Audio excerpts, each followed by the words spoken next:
తెలుగు వారందరికీ రాఖీ పండుగ శుభాకాంక్షలు. మిత్రులారా, ఈ రాఖీ పండుగ మీ అందరికీ అష్టైశ్వర్యాలు ఇవ్వాలని మనస్ఫూర్తిగా కోరుకుంటున్నాను. ఆడపిల్లలందరూ కూడా చాలా సంతోషించే పండుగ ఏదైనా ఉంది అంటే అది కేవలం రాఖీ పండుగే. అక్కా చెల్లెళ్ళు, అన్నా తమ్ముళ్ళు అనుబంధంగా చేసుకునే ఈ రాఖీ పండుగని అనేక రకాల అపోహలు చుట్టుముట్టింపు చేశారు ఇప్పుడున్న సోషల్ మీడియా వారు. ఆ రోజు గ్రహణం ఉంది, అదేవిధంగా 9 గంటల లోపే కట్టుకోవాలి అనేటువంటి అనేక రకాల అపోహలతో పాపం అస్తవ్యస్తం చేస్తున్నారండి. ఎవరు కూడా ఈ అపోహలు నమ్మవద్దు. సుముహూర్తం అంటూ రాఖీ పండుగ ప్రత్యేకంగా ఏదీ లేదండి. ఎందుకంటే పౌర్ణమి రోజు ఉదయం పౌర్ణమి ఉంటే ఆ రోజంతా కూడా పౌర్ణమి కిందే లెక్కగా మనకు కొన్ని శాస్త్రాలు చెప్తున్నాయి.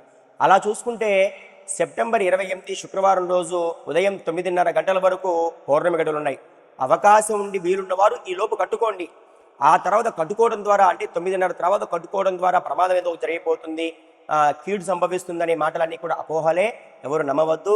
28వ తారీఖు పూర్తిగా రాఖీ కట్టుకోవచ్చు. చక్కగా మీ అన్న చెల్లెళ్ళు, అక్క తమ్ముళ్ళు ఎక్కడున్నా కూడా సుదూర ప్రాంతాలకు వెళ్ళి వారి యొక్క ఆశీస్సులు తీసుకొని చక్కగా వారి కానుకలు సమర్పించవచ్చు. కావున మిత్రులందరికీ రాఖీ పండుగ శుభాకాంక్షలు. మనకి గ్రహణం లేదు లేదు లేదు, గ్రహణం గురించి ఎటువంటి అపోహలు నమ్మవద్దండి. కావున ఈ వీడియోని అందరికీ షేర్ చేయండి. సెప్టెంబర్ 28 శుక్రవారం రోజు రాఖీ పండుగ శుభాకాంక్షలు. జయం.